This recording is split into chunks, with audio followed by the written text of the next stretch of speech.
새번역 사도신경으로 신앙 고백하겠습니다.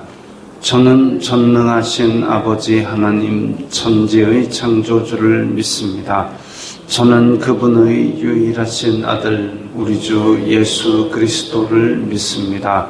그분은 성령으로 잉태되어 동정녀 마리아에게서 나시고 본디오 빌라도에게 고난을 받아 십자가에 못 박혀 죽으시고 장사된 지 사흘 만에 죽은 자 가운데서 다시 살아나셨으며 하늘에 오르시어 전능하신 아버지 하나님 우편에 앉아 계시다가 거기로부터 살아있는 자와 죽은 자를 심판하러 오십니다.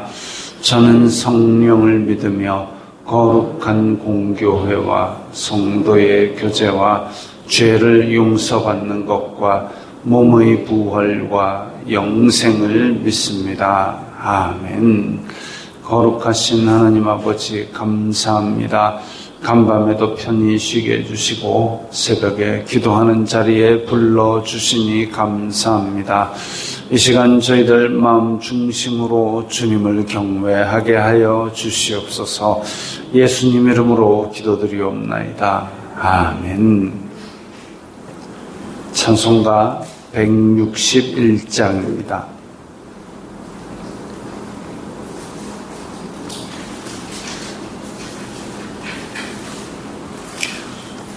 찬송가 161장입니다.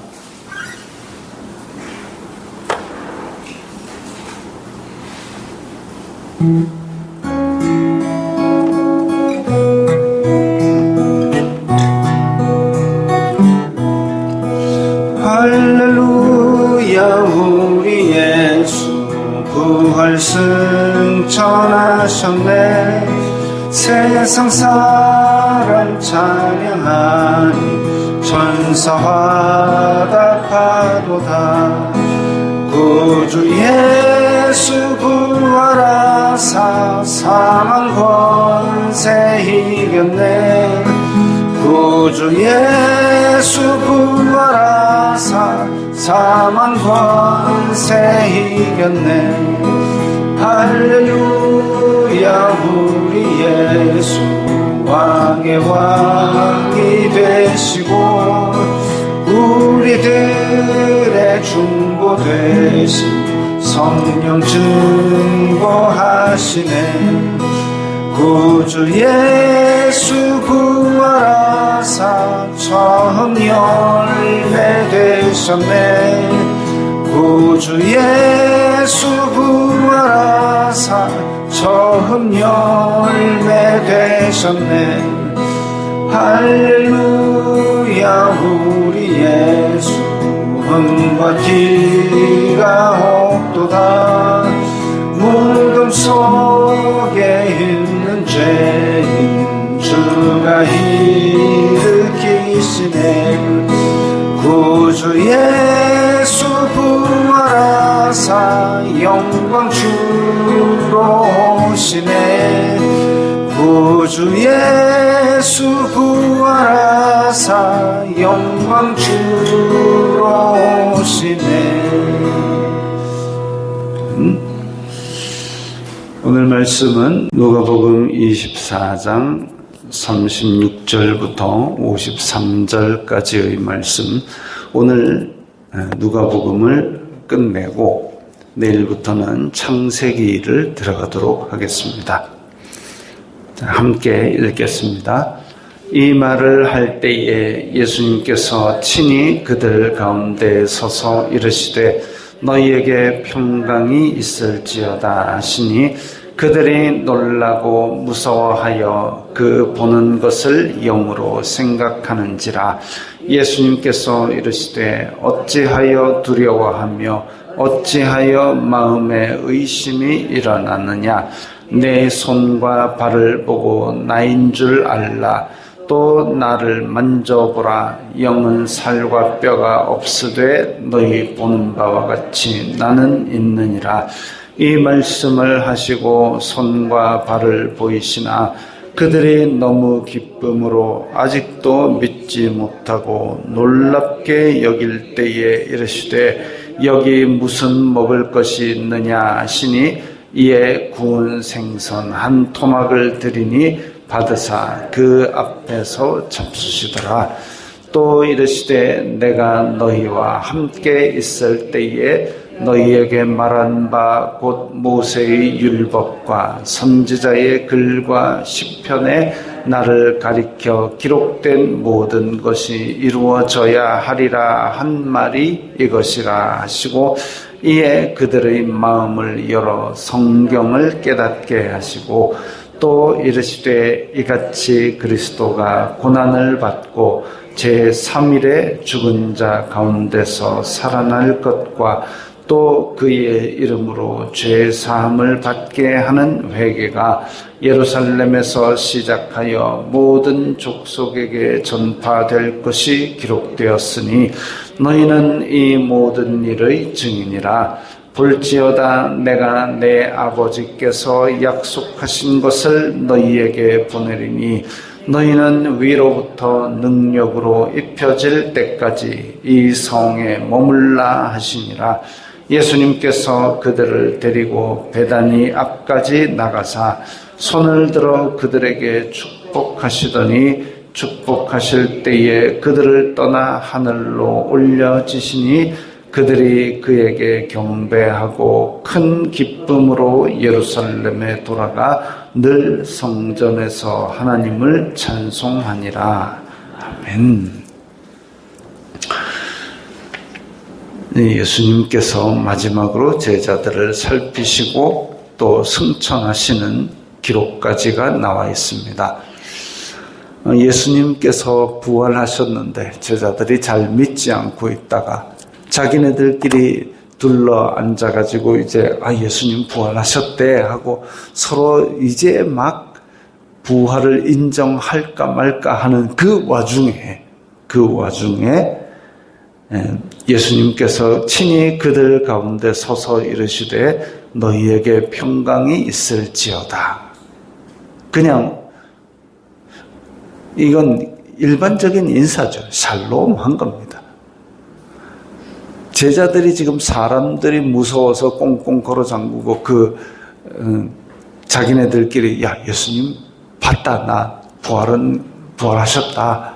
근데 진짜 그 베드로도 봤대. 막 이러고 앉아 있는 겁니다. 지금 확신은 아직 없는 것 같은데 근데 예수님께서 그 가운데 호련히 나타나신 거죠.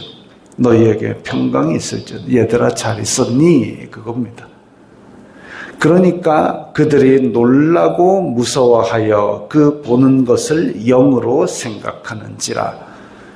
이게 참 문제지요. 부활 이야기를 지금 하고 있었습니다. 제자들이 야 예수님이 부활하셨어. 나 우리 만났다. 그러고 이야기하고 있는데 근데 그 가운데 예수님이 오시니까 봐 부활하신 주님 오셨잖아. 이게 아니라 영인갑다. 이거죠. 이게 지금 부활 이야기 하면서도 뭔가 좀 다른 상황이 오니까 또 옛날로 돌아가 버린 겁니다. 제가 어제 이걸 읽으면서 뭐라고 써놨냐면 부활 이야기 하는데도 또 헛짓 유사시에 구습 나온다. 그러니까 우리가 습관을 잘 들여놓지 않으면 습관이라는 거는 기도도 습관적으로 하고 말씀도 습관적으로 보고 그래서 기도 훈련, 말씀 훈련을 잘 해놓지 않으면 우리가 상황이 달라졌을 때 헛짓을 합니다. 상황이 달라졌을 때 구습이 나와버립니다. 옛날 습관, 예수님을 알기 전의 습관이 나와버립니다. 제자들이 놀라고 무서워하여 보는 것을 영으로 생각하는지라. 이제까지 부활 얘기하고 있다가 예수님이 짠 나타나니까 와 부활하신 주님 오셨군요. 이게 아니라 영인가? 이러고 앉았는 겁니다. 그러니까 신앙의 습관을, 신앙의 훈련을 계속 꾸준히 해두지 않으면, 그래서 말씀이 기준이 되거나 아니면 내가 힘들 때에 기도하는 것, 이런 것들이 되지 않으면 유사시에는 구습이 나와버리는 겁니다. 베드로가 겟세마네 동산에서 잠 쿨쿨 자더니 예수님 따라 그 대제사장 관자에 들어가지고 여종이 너 갈릴리 사람이지? 아니야, 나는 저 사람 몰라. 그거 유사시에 구습 나오는 겁니다. 훈련이 되지 아니하고 습관이 되지 아니하면, 그러니까 유사시에 습관이 나오지 않는 거죠. 우리나라에 굉장히 유명한 무술가가 있었습니다. 최배달이라는 사람이, 최영의, 일본에 가서 극진 가라데를 만들어가지고 온 세계에 극진 가라데를 퍼뜨린 사람입니다. 그 사람이 이 무술 훈련을 1000번을 하면 1000번을 연습하면 단이라 그러고 10,000번을 연습하면 련이라 그러고, 단련을 하지 않으면 뭔가 상대방이 공격을 해올 때 이게 내가 그 공포에 눌려서 내 몸이 내 마음 가는 대로 움직이지 않는다라고 합니다. 근데 그 사람이 종종 이야기한 게 뭐냐면 일타필도 일격필살, 한 번 때리면 맞춰야 되고 한 대 때리면 끝장을 내야 된다 이거죠. 그러기 위해서 수없이 때립니다. 수없이 때리는데, 이 사람이 하루는 어떤 무술가와 대련을 하는데 그 사람이 굉장히 강한 사람이었어요.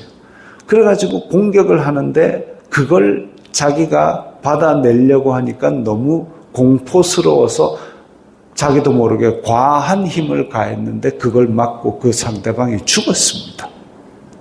그러니까 그것 때문에 자기가 굉장히 또 마음의 가책을 느낀 거죠. 물론 그때 당시에 어떤 사정이 있었는지는 모르겠지만, 그러니까 자기가 공포에 질려서 그렇게 힘을 조절을 못해서 사람을 하나 죽였다라는 그 가책에 시달렸던 거죠.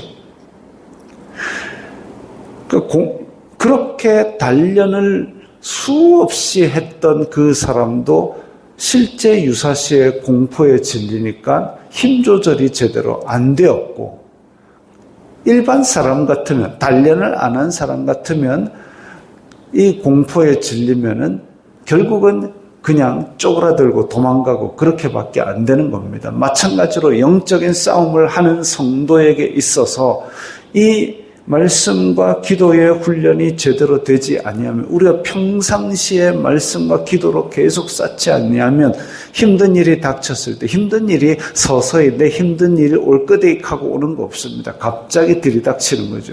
그럴 때에 구습으로 돌아가는 겁니다. 내가 예수님을 알지 못하노라 하는 그 지경까지 갈 수도 있는 거죠. 훈련과 습관이 그래서 중요한 겁니다. 제자들은 놀라고 무서워하며, 놀랄 일이 있고 무서워할 일이 있으면 옛날로 돌아가 버립니다. 그래서는 안 되는 거죠. 보는 것을 영으로 생각하는지라. 예수님께서 친절하게 다시 말씀해 주십니다. 두려워하고 의심하는 것 왜 그러느니? 두려워하며 어찌하여 마음에 의심이 일어나느냐? 내 손과 발을 보고 나인 줄 알라. 영은 살과 뼈가 없고, 영은 우리의 육신의 눈으로 볼 수도 없습니다. 영은 볼 수도 없고 살도 없고 뼈도 없으니까 만질 수도 없는데, 너희들 나 보고 있잖아. 이 손 만져봐. 그러면서 믿으라 이거죠. 이 말씀을 하시고 손과 발을 보이시나 그들이 너무 기쁨으로 아직도 믿지 못하고 놀랍게 여길 때에, 아직도 믿지 못하고 있을 때에, 야, 먹을 것 가져와 봐라. 영은 살과 뼈가 없으니까 먹을 수도 없는데 먹을 것 가져와 봐라 해서 먹을 것을 실제로 드시는 모습도 보여주셨습니다. 아주 친절하시죠. 제자들이 참 제정신이 아닌 이런 상태에서 버벅거리고 있을 때에 예수님께서 친절하게 나 영이 아니고 다시 살아났어 까지도 가르쳐 주시고, 또 44절에 보면 내가 너희들과 함께 있을 때에 성경 다 얘기해 줬잖아. 모세의 율법, 선지자의 글, 시편, 이게 지금 구약 성경을 이야기하는 지칭하는 말입니다. 짧게는 율법과 선지자라고 이야기하는 게 있습니다. 율법과 선지자가, 율법 이러면 모세의 율법이고, 선지자 이러면은 선지자가 쓴 예언서들, 이사야, 예레미야 이런 것들이고, 그 다음에 시편까지 나오는 것은 이제 그 시편, 잠언, 전도서 같은 그런 글들을 이야기합니다. 그래서 율법과 선지자도 구약 성경을 지칭하는 말이고, 모세의 율법과 선지자의 글과 시편, 혹은 모세와 선지자와 글들 이렇게 하는 것도 다 성경을 지칭하는 말입니다. 그때 당시에 있던 구약 성경이 나를 가리켜 기록된 모든 것이 이루어져야 하리라 한 말이 이것이라. 예수님께서 너희들 구약 성경 다 알고 있지. 그 이야기들이 쭉 나온 그 언약이, 하나님의 언약이 실제로 이루어진 게 지금 내가 살아서 돌아온 이 모습이야 라고 마음을 열어 성경을 깨닫게 하시고, 엠마오로 가던 두 제자도 성경을 쭉 풀어주시고 그 다음에 나중에 떡을 떼어주시니까 그제서야 눈이 뜨여가지고 예수님인 줄 알아보았습니다. 그것처럼 이 제자들도 이제 마음을 열어서 성경을 깨닫게 하시고, 마음을 열어 성경을 깨닫지 않으면 성경이 한글로 쓰여 있는데도 그걸 읽으면서도 이게 뭔 뜻인지 감이 안 옵니다. 그래서 성경을 우리 각 민족의 언어로 우리에게 주신 것은 우리가 그걸 읽고 구원에 이르는 도를 깨달으라고 주셨지만, 우리가 그렇다고 해서 창세기부터 계시록까지 한번 쫙 읽으면 다 깨달아 알면 얼마나 좋겠습니까마는 우리의 믿음의 분량대로 알맞게 하나님께서 열어주십니다. 깨닫게 열어주십니다.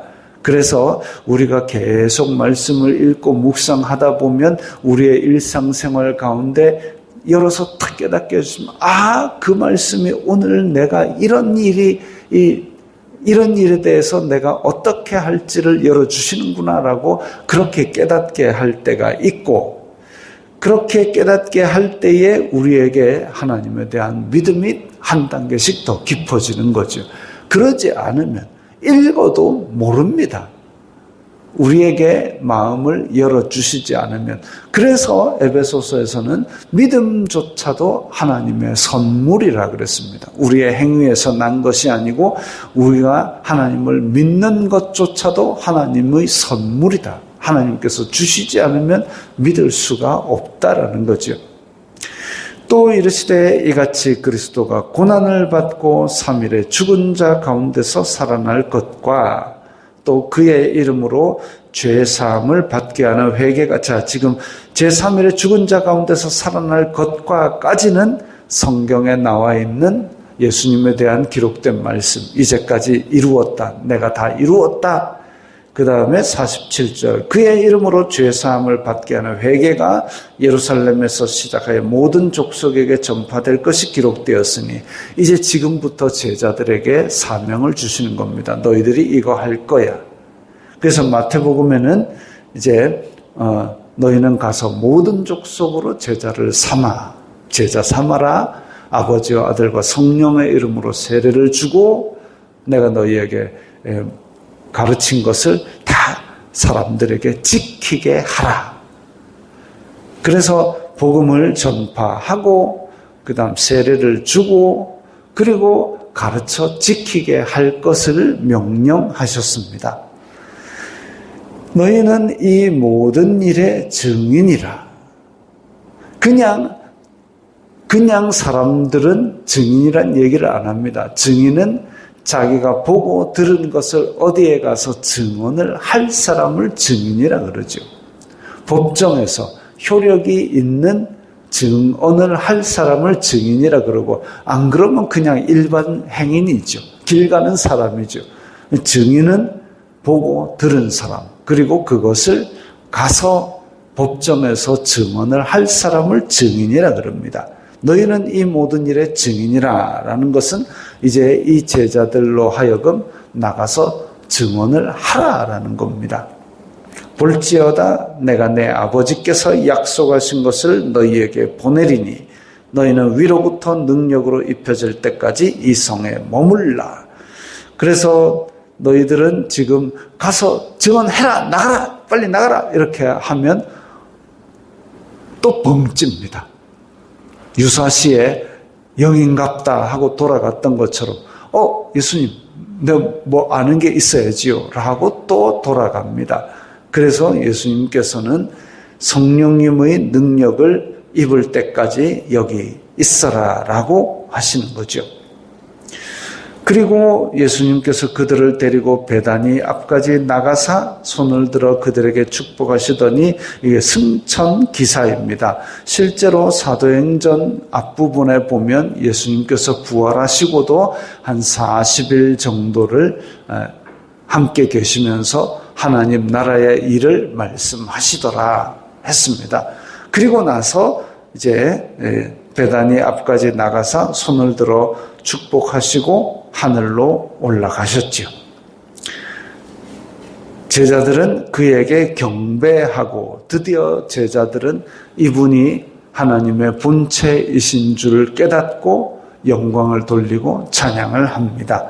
그리고 늘 성전에서 하나님을 찬송하니라 했는데 누가복음의 속편, 이제 누가복음도 제일 앞에 보면 데오빌로 각하에게 보내는 글처럼 되어 있고, 또한 사도행전도 데오빌로 각하에게 보내는 것처럼 되어 있습니다.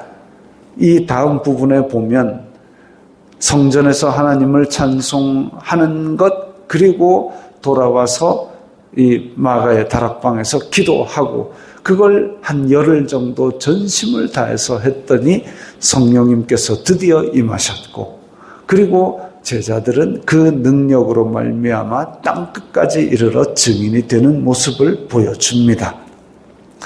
예수님의 마지막 가르침, 제자들은 이 훈련이 되어 있지 않으니까 자기네들이 두려워하는 일, 상황이 바뀌었을 때에 다시 구습으로 돌아갔는데, 우리가 구습으로 돌아가지 않을 수 있는 방법은 말씀과 기도로 습관적으로 훈련을 하는 것과, 그리고 하늘로부터 능력으로 입혀지는 것, 성령님께서 우리 가운데 거하셔서 우리에게 동기와 방향과 능력을 주실 때에 우리는 그렇게 구습으로 돌아가는 것을 막을 수 있습니다. 그래서 그것을 서신서에서는 성령을 근심하게 하지 말라라고 했습니다. 우리가 경건한 삶을 살아야 되는 이유가 바로 그거지요. 우리가 구습으로 돌아가지 않기 위해서는 말씀과 기도로 훈련해야 되고, 성령님이 우리 가운데 계셔야 되는데, 우리 가운데 성령님이 근심하지 않으시도록 우리 몸을 거룩한 성전 삼아서 거룩하고 경건하고 깨끗한 삶을 살 때에 우리는 예수님의 가르침을 따라서 계속 살아가고 구습으로 돌아가지 않을 수 있는 겁니다. 그렇게 해서 예수님의 말씀 따라 이 세상 끝날까지 복음을 전하는 성도의 삶을 사시기 바랍니다. 기도하겠습니다. 거룩하신 아버지 하나님, 감사합니다. 저희들에게 주님의 말씀을 주시고 또한 기도할 수 있도록 해주시고 성령님의 능력으로 입혀주시니 감사합니다. 이 선물이 귀한 줄 알아서 우리의 마음 그릇이 경건하고 거룩할 수 있도록 지켜 보호하여 주시옵소서. 예수님 이름으로 기도드리옵나이다. 아멘.